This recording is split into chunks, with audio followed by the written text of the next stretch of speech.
هنتكلم النهارده عن حاجة مهمة جدا وهي الشيك. الشيك لما نيجي نكتبه لازم في 5 حاجات نكتبهم في الشيك. الحاجات دول لو ما كتبناهمش بيبقى الشيك فيه مشاكل قانونية أو يعني بيبقى مش مظبوط. ال5 حاجات دول، أول حاجة تاريخ صرف الشيك، لازم طبعا نكتب الشيك ده هيتصرف إمتى. خلاص. الحاجة التانية اسم المستفيد، لازم نكتب الاسم اللي هو الشخص اللي هيصرف الشيك، ويفضل طبعا ثلاثي أو رباعي. الحاجة التالتة وهي تسطير الشيك، لازم إن احنا نخلي الشيك مسطر. مسطر يعني إيه؟ يعني الشيك يدخل في حساب الشخص اللي هو المستفيد فقط. ودي ناخد سطرين كده في أي مكان في الشيك، شرطتين جنب بعض. الحاجة الرابعة والمهمة جدا وهي إن إحنا بنكتب في أي مكان فاضي برضو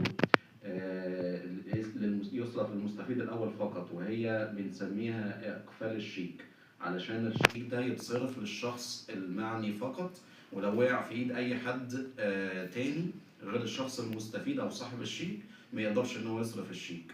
الحاجة الأخيرة وهي المبلغ لازم يتكتب بالحروف وبالأرقام في الشيك، علشان طبعا الشخص اللي هو هيصرف الشيك ما ينفعش إن هو يكتب مثلا رقم أو مبلغ من نفسه.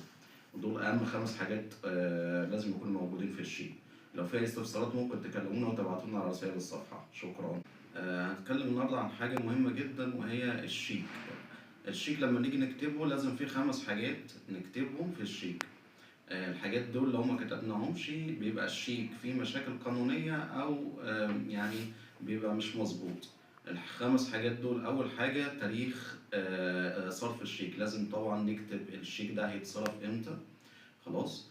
الحاجة التانية اسم المستفيد، لازم نكتب الاسم اللي هو الشخص اللي هيصرف الشيك، ويفضل طبعا ثلاثي أو رباعي.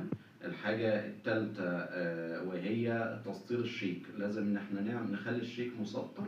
مسطر يعني إيه؟ يعني الشيك يدخل في حساب الشخص اللي هو المستفيد فقط.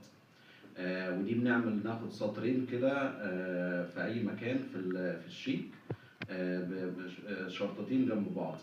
الحاجة الرابعة والمهمة جدا وهي إن إحنا بنكتب في أي مكان فاضي برضو